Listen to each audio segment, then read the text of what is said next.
semaine, en vacances que nous comptons. C'est ça qui fait les vacances privées, n'oubliez soucis, chagrin, tout problème la vie. On passe sur plage, pique-nique dans tout petit bal, ambiance sous bateau, musique à violer.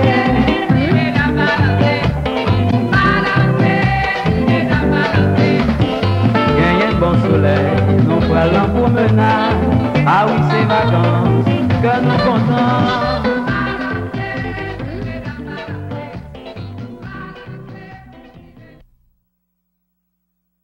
Thank you for joining us for another episode of the Caribbean Report. And let me just make one note. Today is the last episode of the season. Not the last episode ever, the last episode of the season. And we're going to have a longer than usual break. So if you're tuning in a month from now and don't see us or don't see us live, it's because they are renovating the studio and we won't be on live again until somewhere around the end of August or the beginning of September. During that time, they should be airing taped episodes, but with the break being that long and with renovations going on, I can't promise you that it's always going to be on the air because it's a complete renovation, which is a good thing because next season we're going to really be on another level. But before I get too deep into everything, for those of you who don't watch the show, I'm one of your hosts, Dedrick Henry, and of course I'm joined by my lovely other half, Clarke. And also, later on, we're honored to have Kathy Allen, who is a housing counselor. I don't know why I have consultant in my mind, but she's a housing counselor. I must be speaking something else that you're going to be. But like I said, later we are going to touch on that. But before we get into that interview, we have a lot of news that we want to touch. Those of you that saw the show last week, either live or on the internet. Oh, while I said the internet, let me run that website again. That's www. Hopefully we can get it. Oh, it's already on the screen. See, they think before I even do. It's www.myspace.com/Atlanta Caribbean Report. And I'm not going to waste time repeating it over and over again because it's on the screen and we need all the time we can get tonight. But going back to last week's show, you know, we had Janice Lawrence Clarke, who was the coordinator of the Georgia Meet and Greet, who ran that in conjunction with who? Trinidad Tobago Association. I knew that. I had her say it because she's from Trinidad. And Karen and I both had the honor of being there last night, and let me just say in one quick sentence, it was a very nice and elegant event, and we will have it up on the website. I can't promise you today because I got to edit it, but hopefully before the end of next week, it will be up on the site. If you don't see it, you got all the info. You can just contact me. And Karen, before I go into any news, is there any comments you want to make on that? Yes, I would like to, one comment I would like to make especially. If you guys miss us, please go on the website and look at our reruns. Say that again. They need to hear that. First of all, okay, you're going to miss us. Go to our website and see our reruns. We're going to be putting everything about empowerment because we were going through about a year ago, about empowerment series and enlightening people about financial empowerment, how to open up a business and various things like that. And this is what we want to keep up that type of momentum. So we're going to go ahead and dig up in our archives. We're going to be loading up the internet. I'm giving my co-host. She's giving me auto. That's okay. extra work. And please go on the internet. We need you there because we are here for you. We are the medium, the community, Caribbean community, and we really want to share a lot of information with you with all the various associations. We want to bridge the gap because we're not a single entity like the poet, his name last night that we met. Muta Karumba. I hope he doesn't get upset with me. But anyway, like he was Muta Baruka. Right. Oh, thank you. Muta Baruka. Yes, and what he's saying, we are Caribbean. We are all Caribbean people. We're not just single entities that we tend to focus on. We are Caribbean people, not just Trinidadians, Jamaicans, Haitians, Belizeans, Montserratians. I'm not sure if it was Montserratians or Montserratians. Okay, so please join us and be with us and help us to grow. Thank you. You know what? And I got a comment to say in addition to that. This is not just our show or our website. This is yours. Anything you don't like, anything you want to see added, please let us know. We need to hear from you. I can't stress it enough. We need to hear from you. And one of the reasons there was the meet and greet last night is, for those of you who don't know, June is officially Caribbean American Heritage Month. This is only the second ever, only the second one in history ever. It just started last year, of course. So if you go to GACaribbeanheritage.org, and I'm going to add the link to our website. So you know what, all these links that I'm saying, you only got to remember one site. Just go to our site, and all the other links will be there. That'll make it a lot easier for you. And one thing I want to stress, you entrepreneurs out there, you want to do business with the Caribbean, go to our website. Contact these various people, okay, and you will get that information. It's about uniting together. It's about inspiring each other. And it says, together we aspire, together we achieve. Is it? Exactly. Okay, so let us do that. All right, and I will go back to Dedrick so that we can do the news. I was about to say, I just want to cover some highlights real quick because, like I said, we have an important interview today with Kathy Allen, who again is a housing counselor, and she has a lot of important information that you need to know.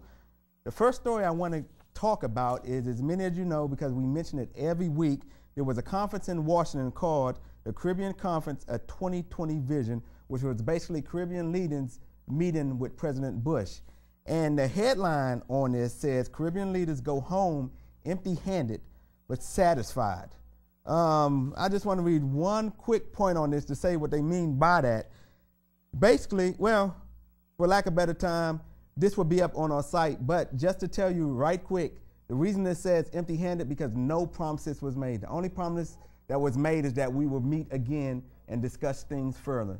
So that's why they said it went home empty-handed, but the leaders feel that it was genuine and that it will happen, so that's why they said they feel satisfied about it. If we had time permitting, if there's enough time at the end of the show, I would touch on this more, but if not, if you go to the website, there will be a link to this article. A second one I want to cover, well, two of them, which has to do with history, actually. The first one is Jamaican pilot returns from historic solo world flight to Houston welcome. And basically, to sum this up, the gentleman's name is Barrington Irvin, and he is the youngest and first black Caribbean pilot to complete this historic venture, which is flying solo around the world. And he's going to land 1 p.m. on June 23rd, which is tomorrow if you're watching this live, at the 1940 Air Terminal Museum at William P. Hobby Airport in Houston. So that is definitely a fantastic accomplishment. And again, you can find more on this on our website. And the final historical piece I want to touch is the ground has been broken for the first Caribbean museum in Brooklyn, New York. And just to give you a quick, that clap is definitely needed because it's long overdue. But just to give you some background on this, it's named Carlos, and I know I'm going to pronounce this wrong, but Lezama, L-E-Z-A-M-A, and he's the godfather of Brooklyn's Caribbean Carnival, who for over 30 years organized the biggest outdoor event in New York City. So the museum is named for him, rightfully so. But without further ado, I don't want to take up any more time going over the news and then lose all the time on the interview. I'm going to let Karen introduce Miss Kathy Allen, who again is our guest for tonight and is a housing counselor. Well, thank you, Dedrick. You could take a rest now. You said a lot. I'm going to sit back and enjoy You said the a lot. interview. Thank you for all that information. Yes, tonight we have a wonderful person here. She is fantastic in the community. She's here to help people. Meaning, what's going on is, as you know, in the state of Georgia and many other states, but Georgia is leading in that 1 in every 3 families here are facing financial difficulties, and they're losing their homes, losing it towards the foreclosure.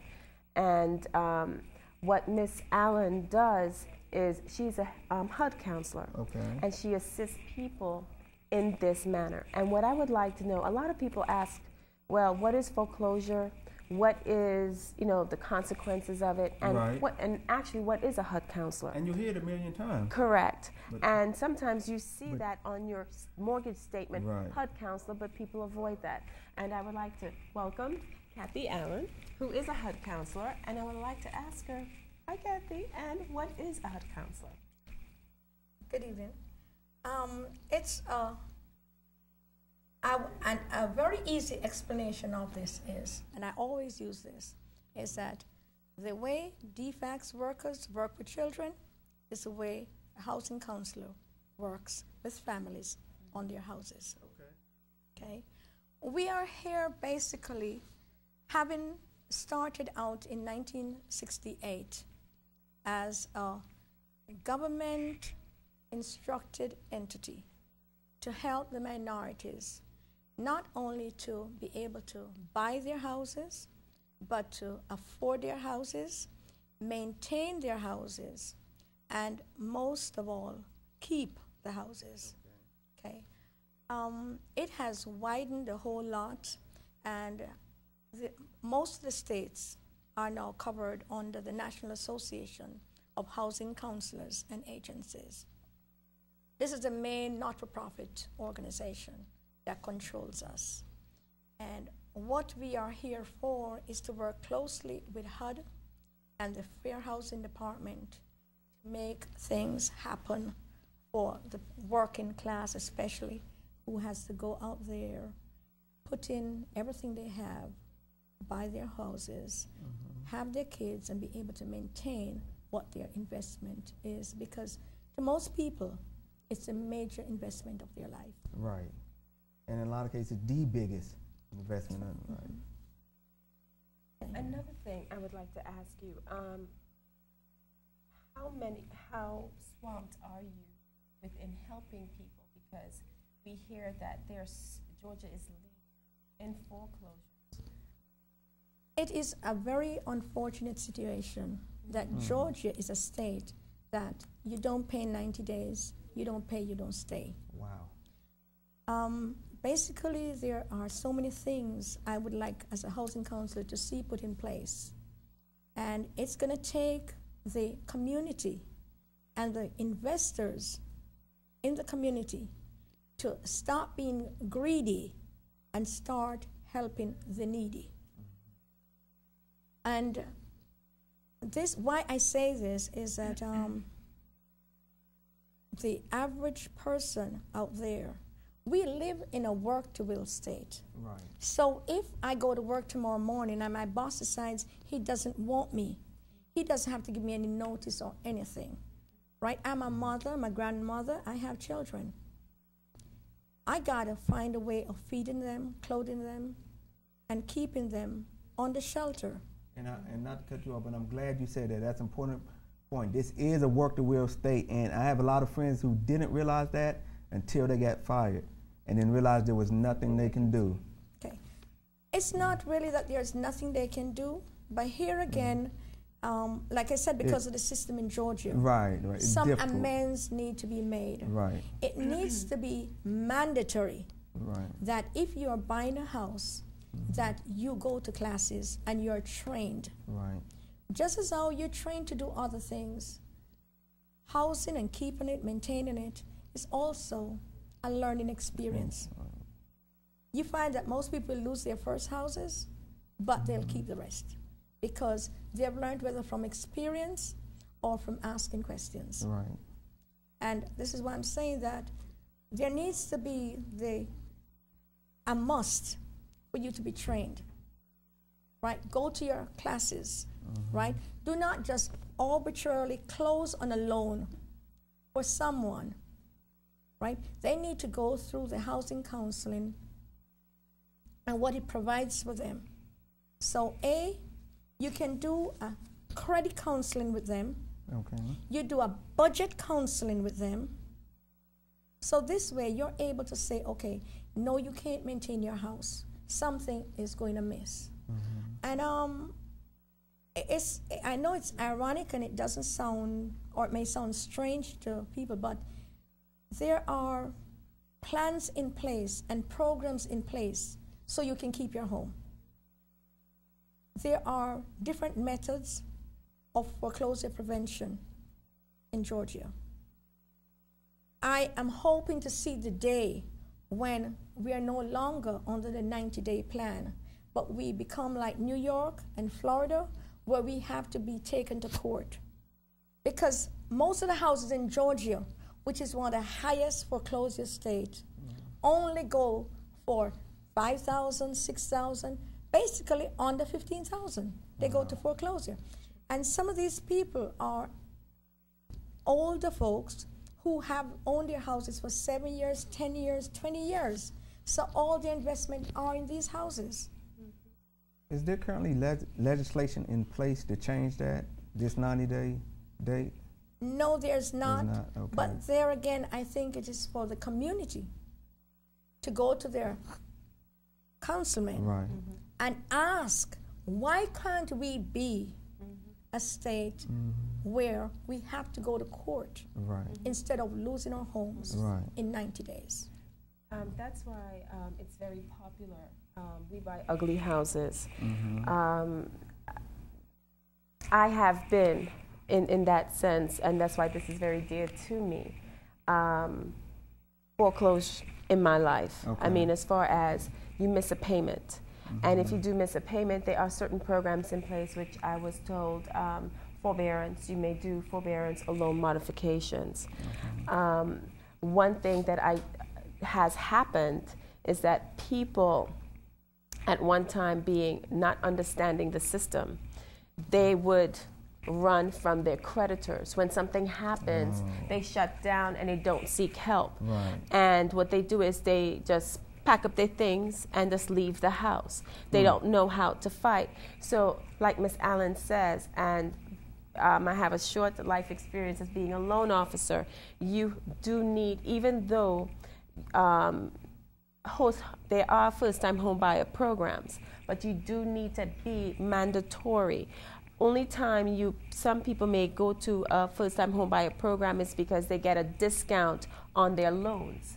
And if they qualify and they get 100% because of other reasons, they don't do the first-time home buyers program.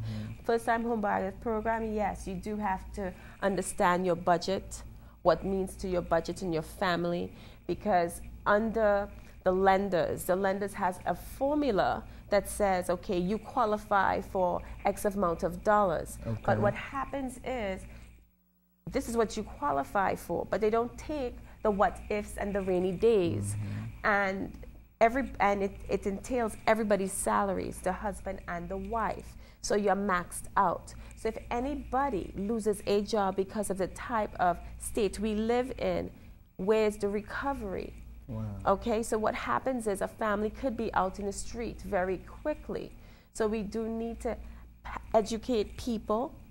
And yes, we do have systems, we do have websites there, but a lot of us do not go and search for those. So how do we be, what I would like to ask Miss Allen is, how can we be advocates and how could we help, how could we assist to educate people, to tell them, don't be afraid, I am here to help you. Basically, we need to plug in and let people understand, and this is a very good media to do that, that there are programs out there. So even though you're facing foreclosure, it does not have to end there. There are about 4 or 5 different programs that has been HUD generated, right? You have deed in lieu of foreclosure, where if all else fails, you can give the bank back the property. And it's going to say deed in lieu, but it's not going to be a foreclosure. So it's not going to be as hard on your impact on your credit. Okay, you have a modification, which a lot of the banks will do the modification with you. You have the forbearance agreement, which I do a lot of, right? Because that's the easiest one to do. The other situation is that a lot of people, because it does not take that much out of them, will go for a conventional mortgage instead of an FHA mortgage. When you go for an FHA mortgage, they have built-in cushions. Example, like if you haven't paid your mortgage for 4 months and under 12 months, you can actually get a loan to modify that loan that you have. Right? So your property does not have to go to foreclosure. HUD has done a lot to take people out to the hump. Right? But it is not advertised. The only people who know about this, like Karen said, are basically the first-time home buyers who have gone to class and have been told this. a lot of people, like she also said, are scared when they see foreclosure. Right. And then somebody comes rapping at the door, oh, I'll give you $5,000, I'll take over your house. And they go ahead, they sign a quitclaim deed to that person. That person now owns your house. Wow. And you are left with a mortgage. So that person walks away, right, and milk the equity from your property and doesn't pay the mortgage.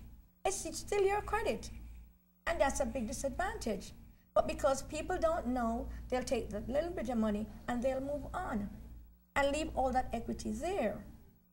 I would love to see the DeKalb County as a county set up a basic counseling center where once you are in foreclosure, you can go to that center. It's manned with counselors who know what they have to do for these people.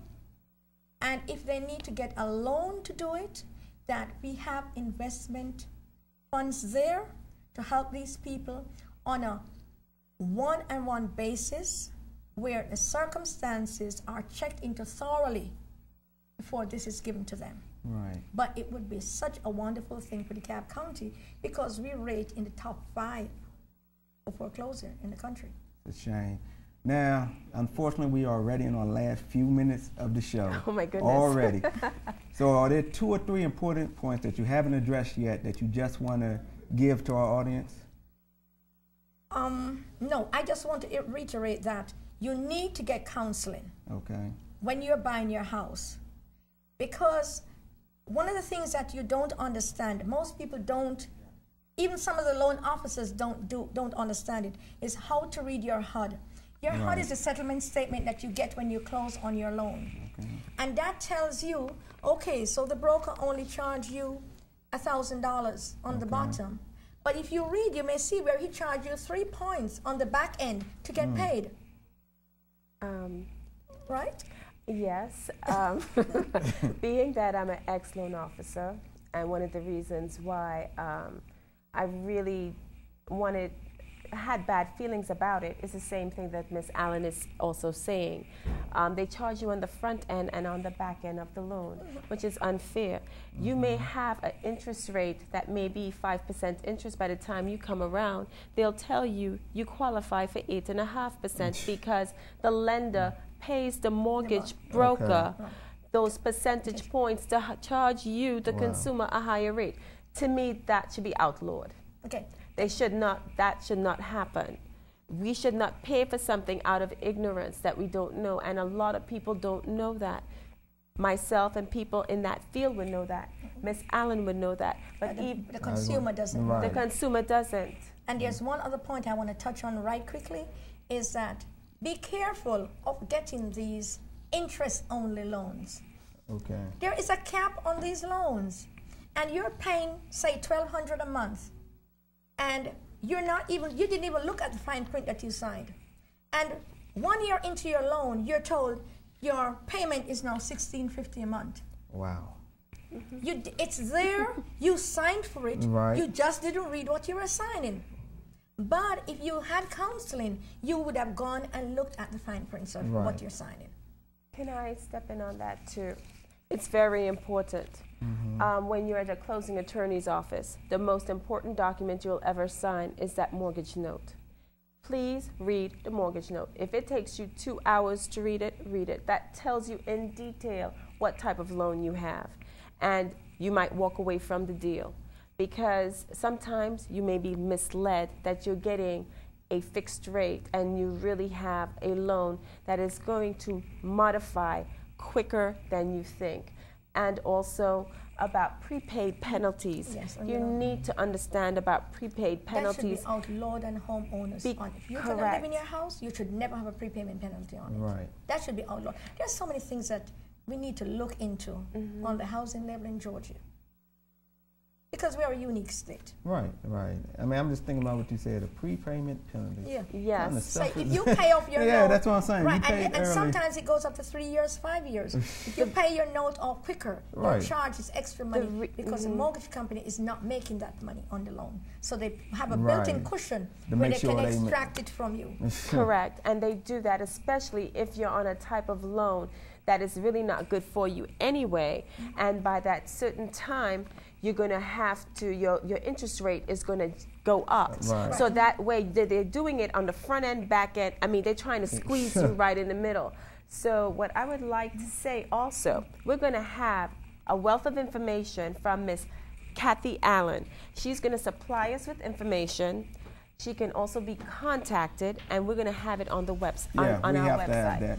And I know we're about to run out there. Well, as soon as I say that, the music's coming up. So that's telling us to hurry up and close off. Look, as I said before, this is the last show for this season, but the website will keep getting updated. I still have the children and the regular carnival to put up. I'm not going to be in D.C. tomorrow for their carnival, but I will be in Virginia for their carnival, and that probably will be filmed. So that will be up. The meet and greet will be put up, and all the events that I can go to in the next 2 months will be put up, and like information from like Kathy Allen, things that Karen bring forward, and other things that I find, and that everything that people in the community bring to us will be on the site. Yeah, I'm going to be busy and getting no sleep, but see, I'm doing that just for y'all. Karen, I got to lead it. And what I'm going to say too, I'm going to get no sleep as well. Yeah. Oh, I didn't. I'm going to assist them and help them. Right, right. It's not all on me. Our new season, we're going to come back with a brand new show. Hopefully for an hour. It's going to be so great. It's going to be great, great, great. And look, Kathy Allen's going to be a part of our family because she's going to give us information. She's going to make sure that Georgia changes, especially DeKalb County. So if you want this lady to help and assist, okay, come to our website and she will have her information there. Look at us for Monday. All right, see you next minute. Well, I was going to say see you next season, but they've been gracious to give us an extra minute. So, one thing I wanted to say real quick. Last week I didn't finish our first historian for the Crib World History Month. Again, that was Robert Clive Maynard. He was born 1937, died 1993. I'm reading this real quick. Newspaper editor and publisher, son of Barbadian parents who immigrated to the U.S. And we run out of time, so this will be on the site too. Y'all just added some more work to me. But see you next season. And come back. We love you. C'est moi qui n'arrive plus à revenir. Ce qu'il voudrait être, il n'arrive plus à le devenir. Il refuse un avenir sans oseille, souvent victime d'une adolescence sans modèle. En bas des tours, le temps leur échappe, leur vie se consume. Split au bec, regard noir, avenir confus. Et certains tapent dans la coque, mais la plupart diront que c'est jamais eux, mais les autres. Combien de miens ne sont pas ce qu'ils voulaient être, ne font pas ce qu'ils voulaient faire, ne vivent pas ce qu'ils voulaient vivre. Ils se croient condamnés à l'échec. L'inégalité sociale comme prétexte. En fait, la délinquance, un héritage maudit que les plus vieux leur lèguent depuis leur plus jeune âge. Alors combien peuvent s'en sortir? Construire, partir, ou alors partir. Pour construire, pour revenir, pour reconstruire et instruire les nôtres. Lève leurs mains et tous les gens des cités. Lève leurs mains et tous les enfants d'immigrés. Lève leurs mains et tous les gens des quartiers chauds. Lève leurs mains et tous les gens des ghettos. Lève leurs mains et tous les fils de prolétaires. Lève leurs mains, tous ceux qui se sentent solidaires. Lève leurs mains et tous ceux de la France d'en bas. Lève leurs mains. Lève leurs mains. Ça me tue de voir les miens s'entretuer, tirer, tuer. Trop s'y sont habitués.